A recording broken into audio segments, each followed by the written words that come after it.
మహాదేవుడును మన రక్షకుడు అయిన యేసుక్రీస్తు ప్రభుల వారి శ్రేష్టమైన అతి పరిశుద్ధమైన ఘనమైన నామంలో ఉదయకాల మన్నా అనే చక్కని కార్యక్రమాన్ని చూస్తున్న మీ అందరికీ నిండు హృదయంతో వందనాలండి. దేవుని యొక్క మహాకృప మీ అందరికీ కూడా తోడై ఉండును గాక. ఎలా ఉన్నారు?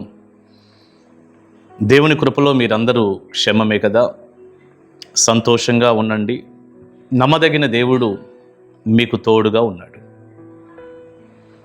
మిమ్మల్ని, మీ పిల్లల్ని, మీ కుటుంబాన్ని దేవుడు ఆశీర్వదించును గాక. పరిశుద్ధ గ్రంథంలో నుంచి ఒక చక్కని వాక్యం ఈ ఉదయకాల మన్నాలో ఎలా మనం చూద్దాం. నిర్గమాకాండ గ్రంథం 33వ అధ్యాయం 15వ వచనం. మోషే, నీ సన్నిధి రాని ఎడల ఇక్కడ నుండి మమ్మును తోడుకొని పోకుము. మోషే అంటున్నాడు దేవునితో, అయ్యా నీ సన్నిధి కనుక మాతో రాకపోతే ఇక్కడ నుండి మమ్మల్ని తోడుకొని వెళ్ళొద్దు. అసలు ఎందుకు ఈ మాట మోషే అడిగాడు? అసలు అక్కడ ఏం జరిగిందయ్యా అంటే, ప్రియులారా, ఇశ్రాయేలు ప్రజలు ఐగుప్తులో దాదాపు 400 సంవత్సరాలు బానిసత్వంలో ఉంటే ఆశ్చర్యకరంగా దేవుడు వారిని మోషే నాయకత్వంలో విడిపించి పాలు తేనెలు ప్రవహించే దేశానికి తీసుకెళ్ళాడు. మనందరికీ తెలిసిందేగా. ఇక ఐగుప్తులో వారిని విడిపిస్తున్న సమయంలో చేసిన అద్భుతాల దగ్గర నుండి ఇదిగో ఈ 33వ అధ్యాయం నిర్గమాకాండం వరకు ఎన్ని అద్భుతాలు, ఆశ్చర్య కార్యాలు, సాహస కార్యాలు దేవుడు చేశాడో, ఎన్నో చేశాడు. అయితే ఇక్కడికి వచ్చేసరికి ఈ 33వ అధ్యాయంలో దేవుడు అన్నాడు, ఇక నేను మీతో కూడా రాను.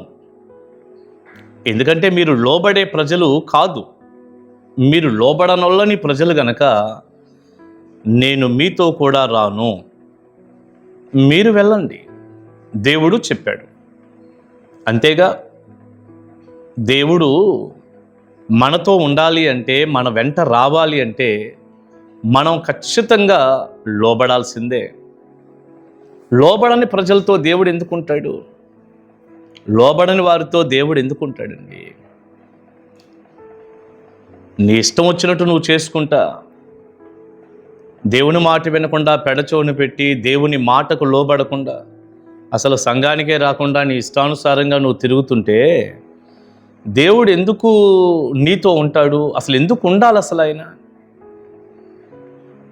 ఉండడు. ప్రభు అన్నాడు, మీరు లోబడనొల్లని ప్రజలు, నేను మీతో కూడా రాను.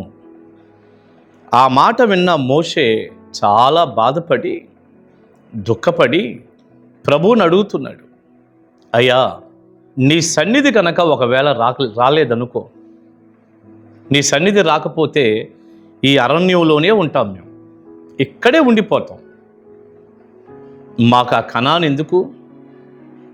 మీ సన్నిధి రాని ఎడల ఇక్కడి నుండి మమ్మల్ని తోడుకొని వెళ్ళొద్దు అన్నాడు మోషే. అసలు ఇంతకీ వాళ్ళు ఉన్నది ఎక్కడా, వెళ్తుంది ఎక్కడికి? ఉన్నదేమో అరణ్యం, ఎడారి ప్రాంతం, సరైనటువంటి వాతావరణం ఏమీ అక్కడ లేదు. అసలు ఐగుప్తులో నుండి బయటకు వచ్చిన దగ్గర నుంచి వారి గురి అంతా కూడా, వారి లక్ష్యం కనాను వెళ్ళటమే. ఇంకా కొంత సమయంలో కనాను వస్తుంది, ప్రభు ఏమో రానన్నాడు. ఆ కనాను ఎలాంటిది అంటే అది సస్యశ్యామలమైనటువంటి ప్రాంతం, పాలు తేనెలు ప్రవహించే దేశం. అక్కడ చాలా ఆహారం ఉంది, సమృద్ధి ఉంది, చాలా సంతోషం ఉంది. కానీ మోషే అన్నాడు, నీవే గనక రాలేదనుకో, కనాను లాంటి ఆ సమృద్ధి మాకెందుకు?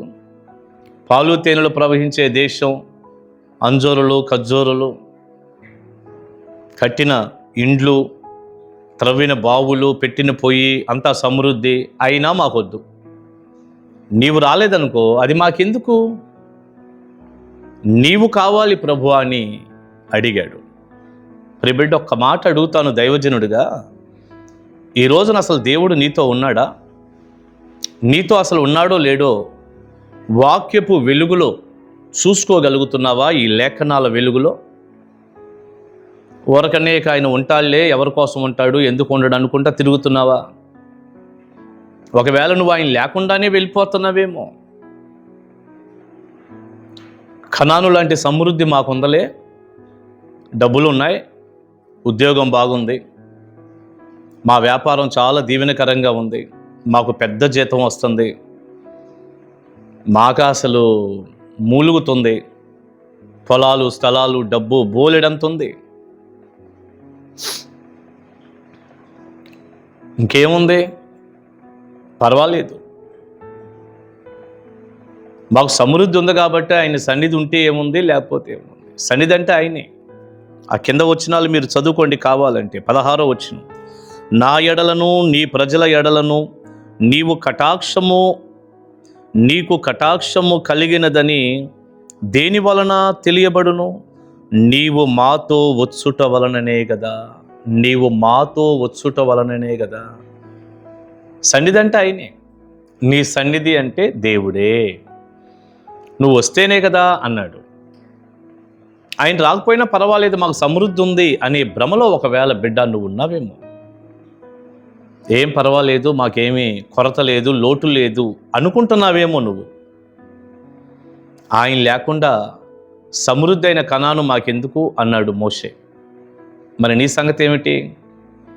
దేవుడు లేకుండా ఏముంటే ఏం ఉపయోగం? ఒంటి నిండా బంగారం ఉంది, ఇంటి నిండా డబ్బు ఉంది, పొలాలు స్థలాలు ఉన్నాయి, బ్యాంకులో కావలసినంత డబ్బు మూలుగుతుంది. సరే మంచిది, మరి ఆయన ఉన్నాడా? లేకపోయినా ఇది ఉందో చాలు అనుకుంటున్నావా?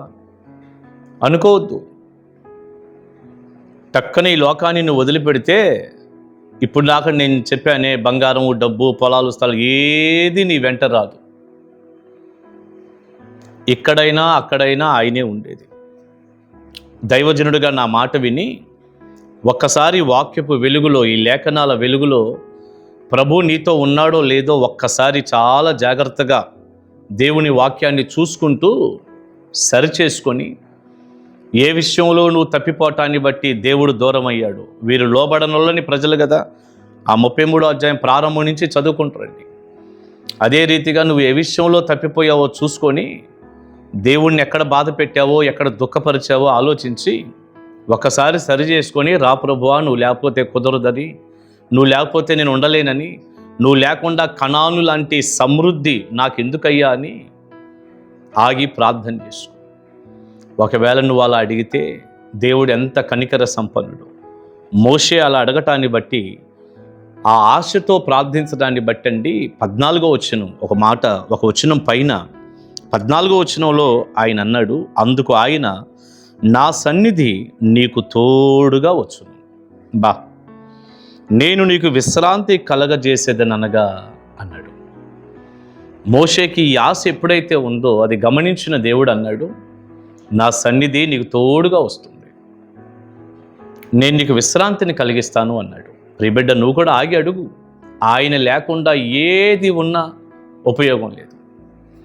ఒక మాట చెప్పనా, లోకంలో ఉన్నది ఏదైనా ఖచ్చితంగా యేసయ్య కాదు. మళ్ళీ చెప్తాను ఈ మాట, లోకంలో ఉన్నది ఏదైనా సరే ఖచ్చితంగా ఆయన దేవుడు కాదు. అది దేవుడు కానే కాదు. దేవుడు ప్రభు అయిన యేసుక్రీస్తు వారు. ఆయన్ని పక్కన పెట్టి ఏదేదో చూసుకొని మురిసిపోవద్దు, భ్రమపడొద్దు. నీ సన్నిధి రావాలి, నువ్వు కావాలని అడుగు. ఆయన సన్నిధి నీకు తోడుగా వస్తుంది. నా సన్నిధి నీకు తోడుగా వచ్చిద్ది అన్నాడు. ఆయన సన్నిధి వస్తే అంటే ఆయనే మనతో ఉంటే మనకు విశ్రాంతి, నెమ్మది, క్షేమం, రేపు పరలోక భాగ్యం కూడా దక్కుతుంది. అట్టి కృపా దీవెన సమృద్ధి నిండారులుగా మీ అందరికీ దేవుడు దయచేయునుగాక.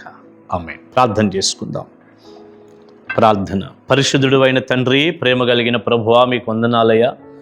విత్తబడిన చక్కని వర్తమానం మీ బిడ్డలకు దీవెనకరంగా మార్చండి.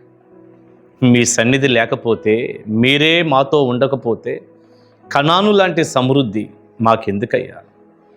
ఈ రోజున మాకేదో డబ్బు ఉంది, ఉద్యోగాలు ఉన్నాయి, బంగారం వెండి ఉందని, ఇదే చాలని భ్రమలో ఉండి వాటి మీద మనసు పెట్టి మీ సన్నిధి పోగొట్టుకున్న ప్రతి బిడ్డ కూడా మరలా మిమ్మల్ని బ్రతిమలాడుకొని వేడుకొని మిమ్మల్ని అడిగి పొందుకోవటానికి సహాయం చేయండి. మీ సన్నిధి వారికి తోడుగా ఉంచండి, విశ్రాంతిని కలిగించండి.